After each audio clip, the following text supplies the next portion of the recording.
Assalamualaikum warahmatullahi wabarakatuh. Alhamdulillahirabbil alamin wassalatu wassalamu ala asyrafil anbiya'il mursalin sayyidina wa nabiyyina Muhammadin wa ala alihi wa ashabihi ajma'in, amma ba'd. Para siswa sekalian yang berbahagia, alhamdulillah pada saat ini, detik ini kita diberikan oleh Allah Subhanahu wa taala kesehatan dan keafiatan sehingga kita dapat menjalankan aktivitas kita sehari-hari dalam mengembangkan dan mencerdaskan anak bangsa, lebih khusus untuk menciptakan insan-insan Qur'ani. Para siswa sekalian yang berbahagia, pada hari ini Bapak akan menyampaikan salah satu materi pembelajaran, yaitu berkenaan dengan khutbah, tabligh dan dakwah. Sebelumnya Bapak memperkenalkan diri. Nama Bapak yaitu Muhammad Kutubi, SIG MPDI, dan untuk materi yang kita ajarkan di kelas 11 MIPA ini sekali lagi adalah mengenai masalah khutbah, tabligh dan dakwah. Pasal sekalian yang berbahagia,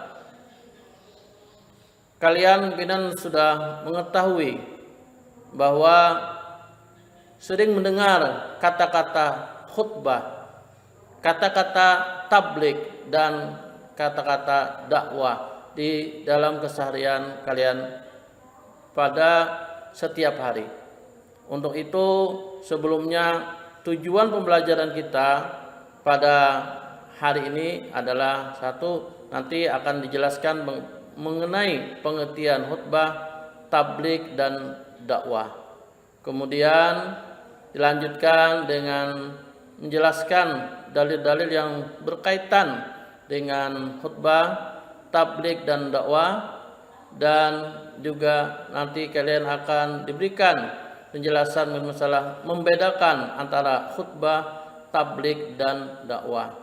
Sekaligus nanti Bapak jelaskan juga masalah syariat atau ketentuan syariat Islam dalam pelaksanaan khutbah, tabligh dan dakwah. Dan kalau ada nanti kesempatan akan ada praktek mengenai masalah khutbah, tabligh dan dakwah. Dan terakhir, membiasakan kepada kita semuanya untuk menjalankan atau berbuat untuk khutbah, tabligh dan dakwah dalam kehidupan sehari-hari. Para siswa sekalian yang berbahagia, untuk yang pertama berkenaan masalah dalil tentang khutbah dan tabligh serta dakwah. Dalilnya yaitu yang pertama berkenaan masalah Quran surah Ali Imran ayat 104 yang berbunyi, A'udzubillahi minasyaitonirrajim, wal takum minkum ummatun yad'una ilal khair wa ya'muruna bil ma'ruf wa yanhauna 'anil munkar wa ulaika humul muflihun.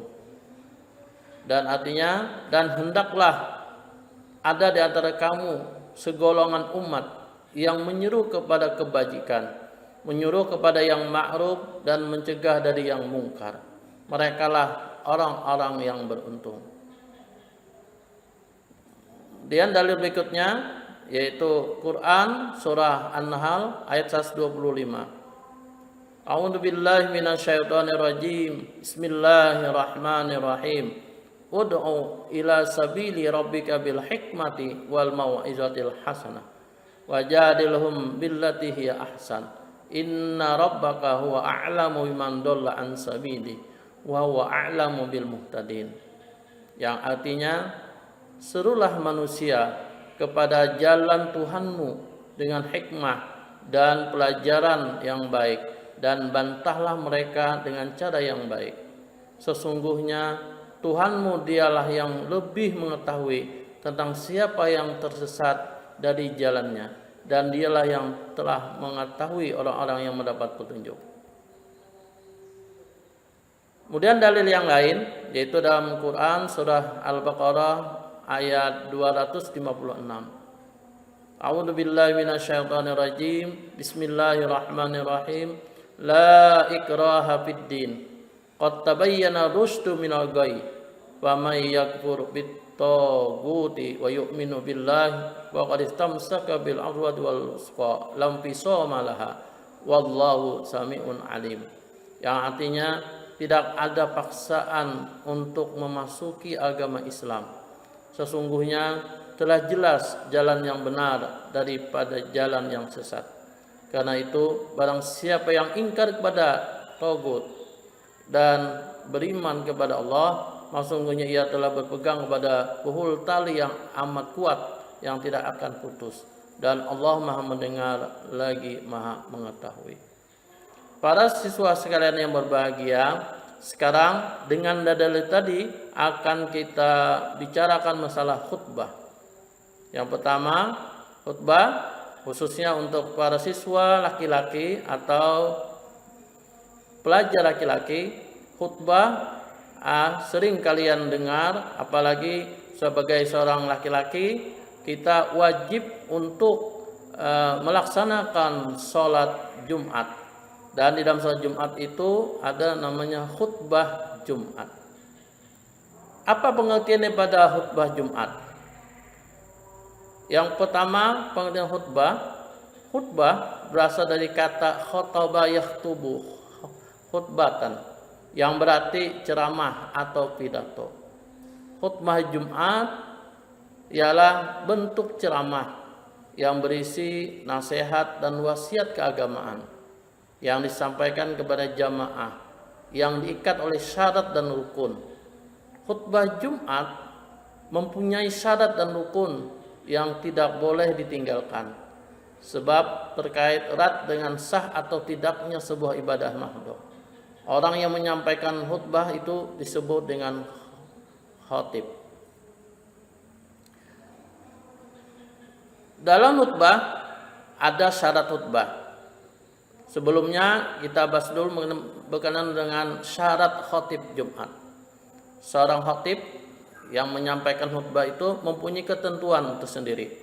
Yang pertama, jelas orangnya Islam, balik, berakal, sehat. Yang kedua, dia mengetahui syarat, rukun, dan sunat khutbah.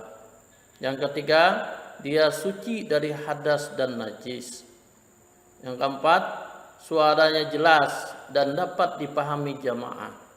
Dan yang terakhir, yang kelima, dia tidak tercela dalam masyarakat. Itu dari syarat seorang khatib Jumat. Kemudian syarat untuk khutbah, satu khutbah yaitu hal yang harus dipenuhi sebelum melaksanakan khutbah Jumat. Adapun syarat khutbah yaitu satu, khutbah itu dimulai sesudah masuk waktu zuhur. Kedua, khatib hendaknya berdiri jika mampu. Ketiga, khatib hendaknya duduk sebentar antara khutbah yang satu dan khutbah yang kedua. Rasulullah sallallahu alaihi wasallam bersabda, "Kana Rasulullah sallallahu alaihi wasallam yakhutubu qa'iman wa yajlisu baina khutbatain." Rawahu Muslim. Artinya adalah Rasulullah sallallahu alaihi wasallam berkhutbah dengan berdiri dan beliau duduk antara dua khutbah. Hadis riwayat Muslim. Yang keempat, khutbah itu syaratnya adalah suara khatib harus dapat didengar oleh jemaah. Suaranya jelas, terang. Kemudian yang kelima, khatib harus suci dari hadas dan najis. Yang keenam, khatib harus menutup auratnya. Dan yang terakhir, khatib juga melaksanakan khutbahnya dengan tertib. Artinya tersusun dari yang pertama, rukun pertama sampai yang terakhir. Rukun di dalam khutbah itu adalah sebagai berikut. Kalau anak-anak sekalian atau pelajar sekalian memperhatikan dan mendengar khutbah atau khatib mengumandangkan khutbahnya atau membacakan khutbahnya, maka sering kita dengar dengan kata-kata yang pertama adalah membaca puji-pujian, yaitu hamdalah, alhamdulillah. Nah, ini adalah merupakan rukun dalam khutbah. Yang kedua, membaca syahadatain, asyhadu an la ilaha illallah wa asyhadu anna muhammadar rasulullah, dan membaca salawat kepada Nabi Muhammad sallallahu alaihi wasallam, Allahumma salli ala sayyidina Muhammad. Kemudian berwasiat tentang takwa. Kalian juga mendengar kata-kata yang berwasiat, usikum wa iyaya bitaqwallah. Kemudian di dalam rukun khutbah juga ada membaca ayat Al-Quran dalam satu khutbah, baik pada khutbah pertama maupun khutbah kedua. Biasanya ayat Al-Quran yang dibacakan ini berkaitan dengan teks atau apa yang akan disampaikan. Kemudian yang berikutnya rukunnya adalah berdoa, doa untuk kaum muslimin. Ini biasanya pada khutbah yang kedua, yaitu khotib berdoa dengan kata-kata Allahumma ighfir lil muslimin wal muslimat wal mu'minina wal mu'minat al ahya'i minhum wal amwat. Nah, kata-kata yang seperti itu, atau dengan redaksi lain, yang penting mendoakan kaum muslimin pada khotib yang kedua. Samping syarat khutbah, rukun khutbah, ada juga yang namanya sunat khutbah. Ya, sunat khutbah yaitu suatu hal yang sebaiknya dilaksanakan, dilakukan, walaupun hukumnya adalah sunat. Dalam khutbah Jumat ada beberapa sunat khutbah. Yang pertama, khutbah disampaikan di atas tempat yang lebih tinggi. Maka kalau kita lihat, khatib biasanya berdiri di mimbar yang agak tinggi atau ada podium. Yang kedua, khatib menyampaikan khutbah dengan kalimat yang jelas, sistematis, dan tidak terlalu panjang. Rasulullah sallallahu alaihi wasallam bersabda, "Kana Rasulullah sallallahu alaihi wasallam yatilu shalah wa yaqsurul khutbah." Artinya Rasulullah SAW memanjangkan salatnya dan memendekkan khutbahnya. Hadis riwayat Nasa'i. Kemudian khatib hendaklah menghadap ke arah jamaah. Artinya tidak membelakangi jamaah. Terus khatib hendaknya memberi salam pada awal khutbah. Maka kita dengar biasanya khatib mengucapkan salam, kemudian duduk. Kemudian khatib duduk sebentar sesudah memberi salam. Kemudian khatib membaca surah Al-Ikhlas ketika duduk antara dua khutbah. Antara khutbah pertama dan kedua biasanya ada jeda waktu, maka itu disunat khatib untuk membaca surah Al-Ikhlas. Kemudian kita bagi yang jamaah juga diperintahkan untuk membaca doa, karena salah satu tempat yang makbul untuk berdoa itu antara dua khutbah. Seterusnya sunat khutbah adalah khatib menetipkan 3 rukun khutbah, yaitu puji-pujian, salawat, dan wasiat. Artinya dijadikan satu.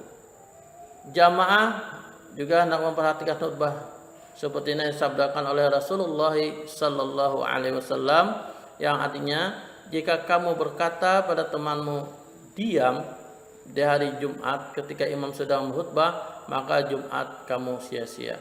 Ini biasanya kita dengar ketika Bilal atau muadzin mengucapkan, idza qulta li sahibaka idza qulta li sahibika yaumal jum'ati ansit wal imamu yakhthubu faqad lagaw.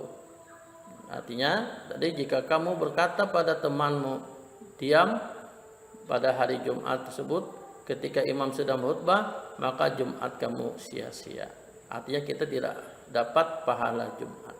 Ini sunat daripada khutbah. Ya.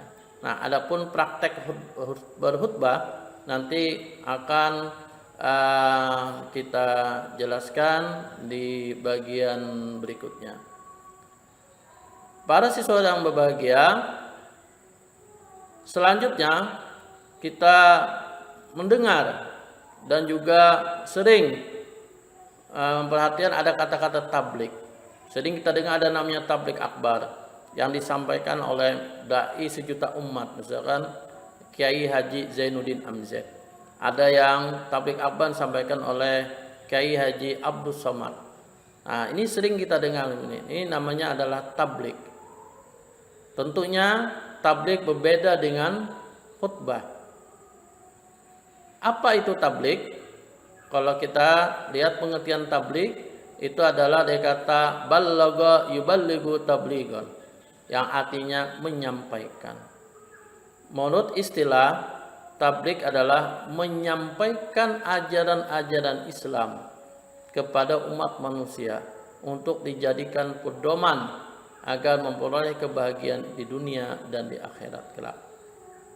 Di dalam tablik yang menjadi inti masalah adalah bagaimana agar sebuah informasi tentang agama Islam atau tentang ajaran Islam bisa sampai kepada objek dakwah, kepada audiens, tapi tidak ada tuntutan lebih jauh untuk mendalami suatu masalah itu. Tablik adalah dakwah Islamiyah dalam bentuk khusus, baik lisan dan tulisan, untuk menyampaikan ajaran Islam kepada orang lain. Adapun pelaksanaannya dinamakan, orang yang melaksanakannya adalah muballigh atau muballighah. Seperti mana firman Allah Subhanahu wa taala, alladzina yuballighuna risalatillah wa yakhshawna wa la yakhshawna ahadan illallah wa kafa billahi hasiba. Yaitu orang-orang yang menyampaikan risalah-risalah Allah, mereka takut kepadanya dan mereka tiada merasa takut kepada seseorang pun selain kepada Allah, dan cukuplah Allah sebagai pembuat perhitungan. Al-Ahzab ayat 39. Selain tablik, kita mendengar juga ada kata dakwah. Para siswa kalian sering mendengar kata dakwah seperti mana dakwah yang biasa disampaikan oleh Ustadz Maulana misalkan, atau di sini disampaikan oleh Ustadz Yusuf Mansur. Nah, baik di TV, di televisi maupun di media sosial berkenaan masalah dakwah. Apa itu dakwah? Kalau kita perhatikan asal kalimat dakwah merupakan kata masdar atau kata dasar dari kata kerja da'a yada'u, yang berarti seruan atau panggilan atau ajakan. Menurut istilah, dakwah ialah setiap kegiatan yang bersifat menyuruh, mengajak dan memanggil orang lain atau kelompok orang lain untuk beriman kepada Allah Subhanahu wa taala sesuai dengan ajaran akidah atau sesuai dengan keyakinan syariah dan akhlakul Islamiyah. Rasulullah Shallallahu Alaihi Wasallam bersabda, yang artinya dari Abdullah ibnu Amr, sesungguhnya Nabi Shallallahu Alaihi Wasallam, sampaikanlah olehmu apa yang kalian peroleh dari aku, walaupun hanya satu ayat. Ballighu anni walau ayat. Kata Rasulullah, sampaikan olehmu dariku walaupun cuma satu ayat. Rasulullah SAW melakukan dakwah, prinsip yang telah digariskan oleh Allah SWT dalam Al-Quran, seperti mana sebagai berikut: ud'u ila sabili rabbika bil hikmati wal mau'izatil hasanah wajadilhum billati hiya ahsan inna rabbaka huwa a'lamu biman dhalla an sabili wa huwa a'lamu bil muhtadin. Serulah manusia kepada jalan Tuhanmu dengan secara hikmah dan pelajaran yang baik, dan bantahlah mereka dengan cara yang baik pula.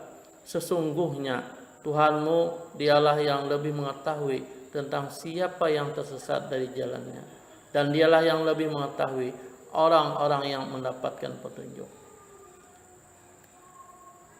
Dalam berdakwah itu ada 3 macam menurut Quran surah An-Nahl ayat 125. Yang pertama bil hikmah. Apa artinya bil hikmah? Bil hikmah artinya adalah dengan cara yang jelas dan tegas, sehingga dapat membedakan antara yang hak dan yang batil. Penyampaian dakwah ini terlebih dahulu harus mengetahui tujuannya, mengenal secara benar terhadap orang atau kelompok yang menjadi sasarannya. Yang kedua, mau'izah hasanah, artinya berdakwah dengan nasihat yang baik, maksudnya dengan menyenangkan hati, tidak menyakitkan dan tidak pula memaksakan, tetapi dengan cara yang persuasif, yaitu memberikan kesempatan kepada orang untuk berpikir dan menentukan sendiri. Yang terakhir, cara berdakwah adalah mujadalah atau secara berdiskusi. Ialah berdakwah dengan saling tukar pikiran dan informasi. Cara ini biasanya dilakukan kepada orang yang mempunyai kemampuan berpikir logis dan kritis. Berdakwah atau menyuruh sekelompok orang agar meyakini ajaran Islam dan mengamalkan ajarannya, itu adalah merupakan tugas suci kita semua, sebagaimana yang diperintahkan oleh Nabi kita Nabi Muhammad sallallahu alaihi wasallam dalam kandungan hadis di atas tadi. Balighu ani walau ayah, sampaikan olehmu dariku walaupun satu ayat. Dakwah bisa dilakukan dengan secara lisan atau dakwah bil lisan. Dakwah juga bisa dilakukan dengan tulisan atau dakwah bil kitabah. Dan dakwah juga bisa dilakukan dengan perbuatan atau dakwatu bil a'mal. Sebagaimana yang pernah dicontohkan oleh Rasulullah sallallahu alaihi wasallam pada masa hidupnya. Setiap muslim hendaknya menyadari bahwa berdakwah adalah merupakan suatu kewajiban. Sedang berhasil atau tidaknya adalah Allah Subhanahu wa taala yang menentukan. Seperti mana Al-Asr sering kita baca, wal asr innal insana lafi khusr illal ladzina amanu wa amilus solihati wa tawassaw bil haqq wa tawassaw bis sabr. Demi masa, demi waktu, sesungguhnya manusia itu berada dalam kerugian, kecuali orang-orang yang beriman dan beramal soleh, dan orang-orang yang menyerukan dengan kesabaran, dan orang yang sering menasihati dengan kesabaran pula.